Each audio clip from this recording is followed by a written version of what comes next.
काशी में अमित शाह ने 2022 के लिए बनाई रणनीति। भाजपा नेताओं के साथ शाह ने की बड़ी बैठक। टिकट बंटवारे समेत राजनीतिक समीकरणों पर हुई चर्चा। आज फिरोजाबाद में रहेंगी प्रियंका गांधी। महिलाओं के साथ करेंगी शक्ति संवाद। कांग्रेस का दावा, शक्ति संवाद में शामिल होंगी 5000 महिलाएं। कार्यक्रम को लेकर तैयारियां पूरी। आज भी लखनऊ में चुनाव आयोग करेगा 2 बड़ी बैठकें। जिला निर्वाचन अधिकारी बैठक में रहेंगे मौजूद। प्रशासनिक अधिकारियों के साथ भी मंथन करेगा निर्वाचन आयोग। कोरोना के नए ओमिक्रॉन वेरिएंट के बढ़ते मामलों के बीच प्रधानमंत्री नरेंद्र मोदी आज करेंगे मंत्रिपरिषद की बैठक। लिए जा सकते हैं कई बड़े फैसले। शाम 4 बजे रखा गया है मीटिंग का वक्त।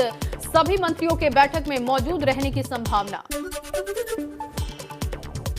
2 जनवरी को सपा मुख्यालय पर बड़ी बैठक। चुनाव को लेकर विधानसभा वार होगी बैठक। सभी सहयोगी दलों के नेताओं को जुटाने की तैयारी। गठबंधन में शामिल सभी दलों के पदाधिकारी होंगे शामिल।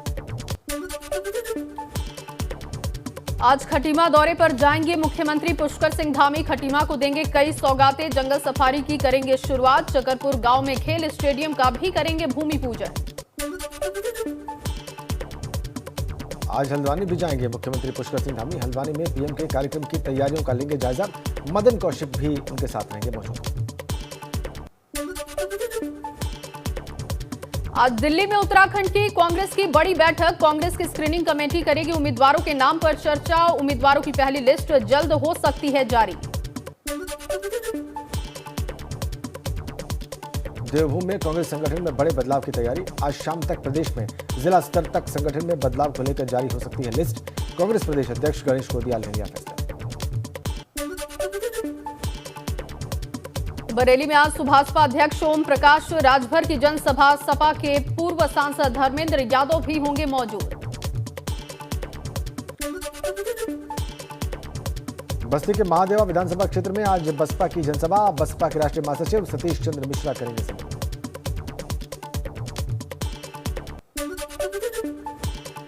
बलिया में केंद्रीय खेल मंत्री अनुराग ठाकुर ने अखिलेश यादव पर बोला हमला। पूछा आपने 5 साल की कार्यकाल में आपने 5 साल के कार्यकाल में क्या किया, दे जवाब।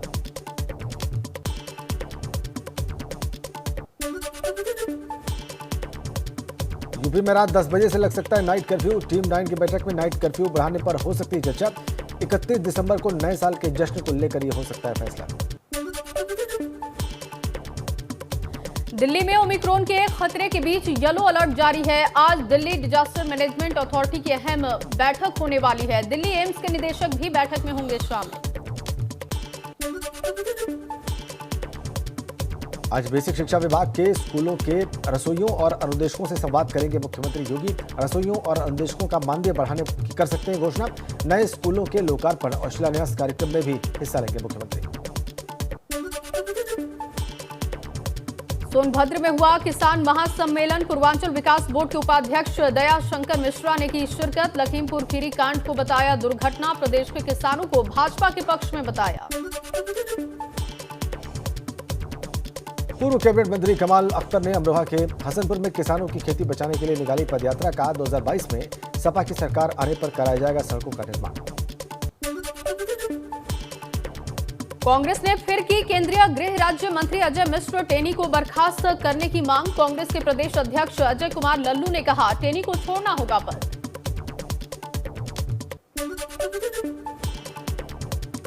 हरिद्वार और रायपुर में हुई धर्म संसद में दिए गए भड़काऊ बयानों पर कांग्रेस प्रवक्ता राशिद अल्वी ने साधा भाजपा पर निशाना। कहा देश को बर्बाद करने में लगी है भाजपा।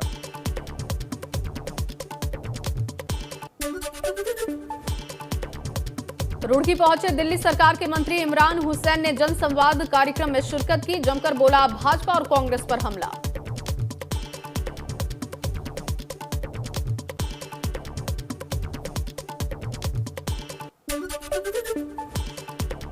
लैंसडाउन विधायक दिलीप रावत ने हरक सिंह रावत पर साधा निशाना। उन्होंने कहा मेरी सीट पर नजर रखने वालों को सिखाऊंगा सबक।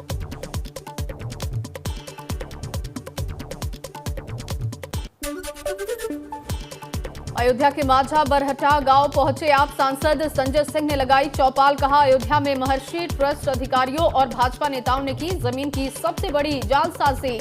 सड़क को लेकर संसद तक करेंगे संघर्ष। सीएम योगी से नेताओं और अधिकारियों के घरों पर बुलडोजर चलाकर कार्रवाई की मांग की। भाजपा के विधायकों ने, मेयर ने, बीजेपी के नेताओं ने और अधिकारियों ने हड़पा है। इसके प्रमाण है। गांव में मैं आया हूं, सारे कागजात हैं, यहाँ देख लीजिए आप।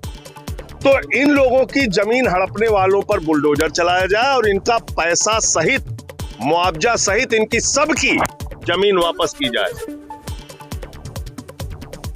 अम्बेडकर नगर पहुंचे सुहेलदेव। भारतीय समाज पार्टी के राष्ट्रीय अध्यक्ष ओम प्रकाश राजभर ने मुख्यमंत्री योगी को बताया जातिवादी। कहा, सीएम बिरादरी देखकर माफियाओं पर करते हैं कार्रवाई। सीएम के मंच पर राजन गैंग का शूटर की मौजूदगी का लगाया आरोप।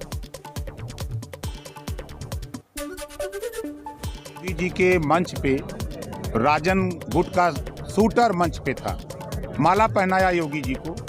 सारा पूरा देश देखा इस चीज को। और जिसके ऊपर 106 मुकदमे, 80 मुकदमे, 90 मुकदमे, 40 मुकदमे, 50 मुकदमे, क्योंकि वो योगी जी के बिरादर हैं, इस नाते उनके खिलाफ कार्रवाई नहीं हो रही है। ओपी राजभर ने कहा कि भाजपा ने कोरोना को मजाक बना दिया है। सरकार पर हमला बोलते हुए कहा, भाजपा सरकार ने पिछड़ों के हक पर डाका डाला। कानपुर व्यवसायी के घर छापे पर कहा, भेजा है दूसरे के घर, लेकिन पहुंच गए दूसरे के घर। मजाक हो रहा है।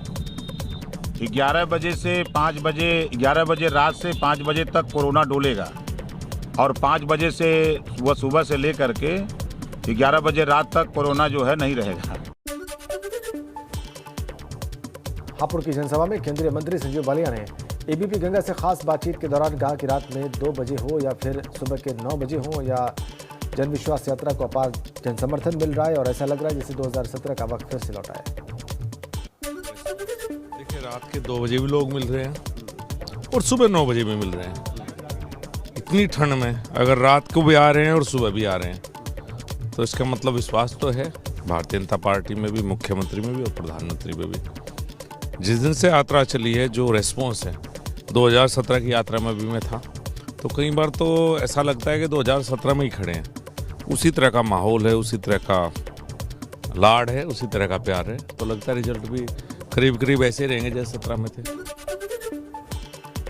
केंद्रीय मंत्री संजीव बालियान ने कहा कि पहले की सरकारों में अपराधी गुंडा माफिया पनपते थे, लेकिन अब अपराध और भयमुक्त है उत्तर प्रदेश। कहा, पहले की सरकारों में एक के बाद एक कई दंगे हुए, लेकिन योगी सरकार में प्रदेश दंगा मुक्त और दंगाई सरकार के डर से थर-थर कांप रहा है।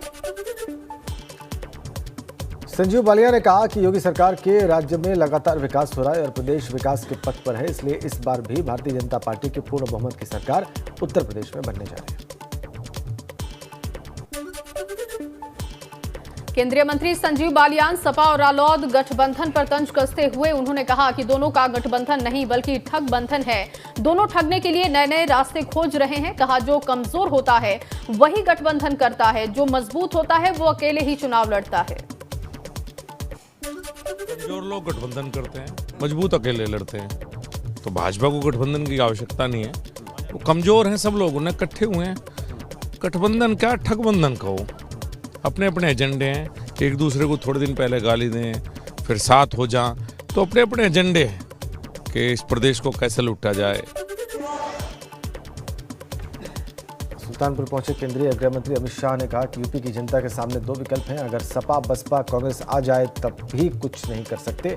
कहा, देश के विकास में मोदी जी का योगदान अतुलनीय, उत्तर प्रदेश को उत्तम प्रदेश बनाएंगे। कहा, अब की बार भाजपा 300 के पार।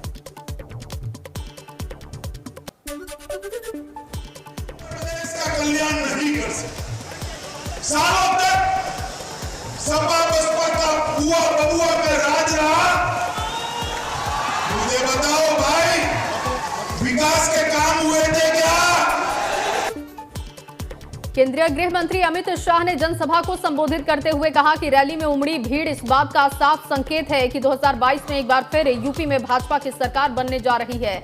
अमित शाह ने 300 से ज्यादा सीटें जीतने का दावा किया। इस बात का परिचायक है कि फिर से उत्तर प्रदेश में मोदी जी के नेतृत्व में 300 से ज्यादा सीटों के साथ भारतीय जनता पार्टी की सरकार बनने वाली है। केंद्रीय गृह मंत्री अमित शाह हरदोई में जन विश्वास रैली को उन्होंने संबोधित किया। भाजपा की जीत का उन्होंने दावा किया। कहा 2022 में भी जनता की लहर भाजपा की सरकार पर आएगी। मुझे बताओ हरदोई वालों, कोई फुलटॉस गेंद डालेगा तो अच्छा बल्लेबाज चौका लगाएगा या नहीं लगाएगा? जोर से बोलो, लगाएगा या नहीं लगाएगा? पीछे वाले बोलो, लगाएगा या नहीं लगाएगा? मुझे बताओ भाई, 2014 में उत्तर प्रदेश में कौन जीता? 14 में कौन जीता बताओ? भाजपा जीती या नहीं जीती?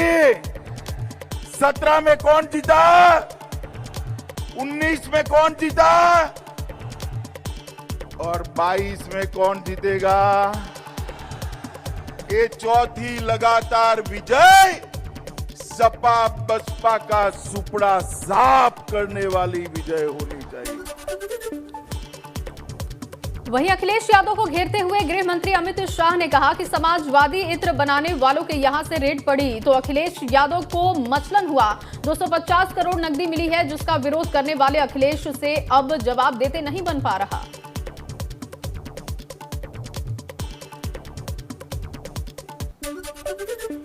इनकम टैक्स विभाग ने रेड लगाई। भाई अखिलेश को पेट के अंदर बहुत मचलन हो। क्यों रेड लगा रहे हो? ये राजनीतिक फैसले है, ये राजनीतिक द्वेष के कारण रेड लगी है। अमित शाह ने रैली को संबोधित करते हुए सपा बसपा पर साधा निशाना। कहा यूपी में बुआ बबुआ को 15 साल तक राज करने का मौका मिला, लेकिन सपा बसपा के शासन में विकास नहीं हुआ। कहा ये लोग विकास नहीं भ्रष्टाचार कर सकते हैं। उत्तर प्रदेश में सपा बसपा सपा ये बुआ बबुआ को राज करने का मौका दिया था या नहीं दिया था? दिया था या नहीं दिया था भाई? 15 साल तक उत्तर प्रदेश में सपा बसपा का शासन रहा या नहीं रहा? विकास हुआ क्या? हरदोई रैली में केंद्रीय गृह मंत्री अमित शाह ने कहा कि कश्मीर की बात आती है तो विपक्षी दलों को बुखार आ जाता है। कहा 370 हटाने का मामला आया तो सपा बसपा कांग्रेस सब लामबंद हो गए, लेकिन मोदी जी ने धारा 370 को समाप्त कर दिया। 370 हटाने का जब मामला आया, ये सपा बसपा कांग्रेस सारे लामबंद हो गए। ये लोग अरुण रुदन करते रहे और मोदी जी ने देखते देखते 5 अगस्त 2019 को धारा 370 को समाप्त कर दिया।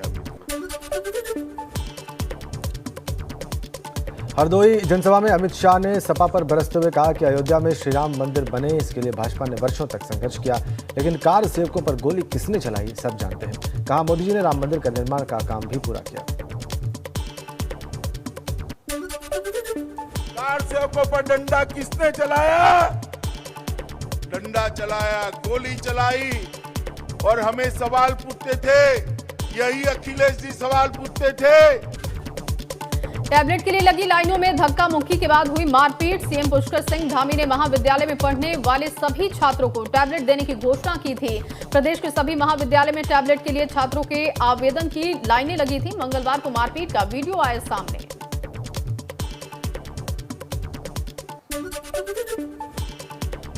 दिल्ली में बढ़ी पाबंदियां। अब ऑड इवन नियम के तहत खुली दुकानें। 50% क्षमता से चलेगी मेट्रो और बस। 50% क्षमता के साथ खुलेंगे रेस्टोरेंट, सिनेमा हॉल और मल्टीप्लेक्स भी बंद किए गए। स्पा, जिम और योगा इंस्टीट्यूट और एंटरटेनमेंट पार्क भी बंद किए गए। शादी समारोह और अंतिम संस्कार में सिर्फ 20 लोग होंगे शामिल।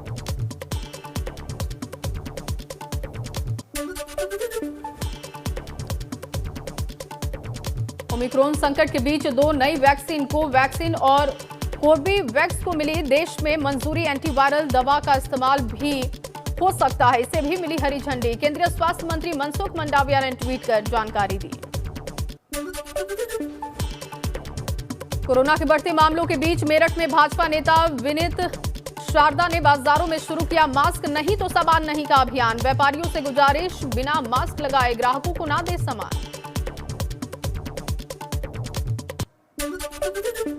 देश भर में कोरोना महामारी से जान गंवाने वालों की संख्या बढ़कर हुई 4,80,290। अभी तक 3,42,43,945 लोगों को कोरोना मात देकर हो चुके हैं स्वस्थ।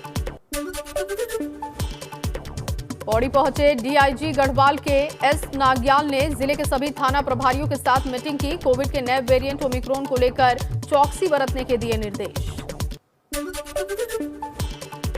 टिहरी में एक बाइक मैकेनिक की दुकान में भीषण आग से करीब 4 लाख का स्पेयर पार्ट्स का सामान और 3 स्कूटी खाक। दुकान मालिक को देर रात दुकान में आग लगने की सूचना मिली थी।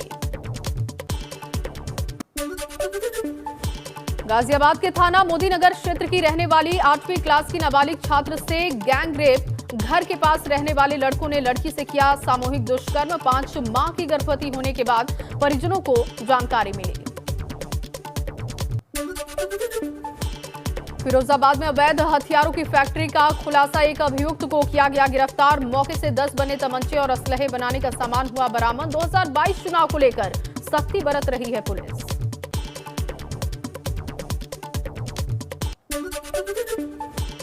के घर पर चल रही देश की अब तक की सबसे बड़ी जीएसटी रेड खत्म हो गई है और आप देख रहे हैं कि यहां पर कैश से भरे हुए बक्से कन्नौज में कारोबारी पीयूष जैन के घर पर चल रही जीएसटी की रेड छठे दिन भी खत्म हो चुकी है। छापेमारी में बरामद किए गए 19 करोड़ रुपए बक्से में भरकर एसबीआई की करेंसी चेस्ट भिजवाया गया। कानपुर और कन्नौज स्थित ठिकानों से कुल 196.45 करोड़ रुपए नगद, 23 किलो सोना, 600 किलो चंदन के तेल बरामद। बांदा पुलिस ने मुखबिर की सूचना पर 2 क्विंटल गांजा सहित 7 तस्करों को किया गिरफ्तार। तस्करी में इस्तेमाल होने वाले एक ट्रक और 4 पहिया वाहन किए गए बरामद। उड़ीसा से मध्य प्रदेश के रास्ते बांदा लाकर की जाती थी तस्करी।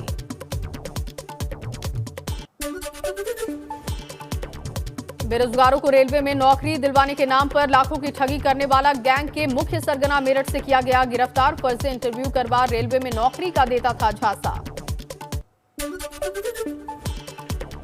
मुजफ्फरनगर पुलिस की अवैध शराब के जखीरे पर रेड। 30 लाख की अवैध शराब सहित 12 आरोपी किए गए गिरफ्तार।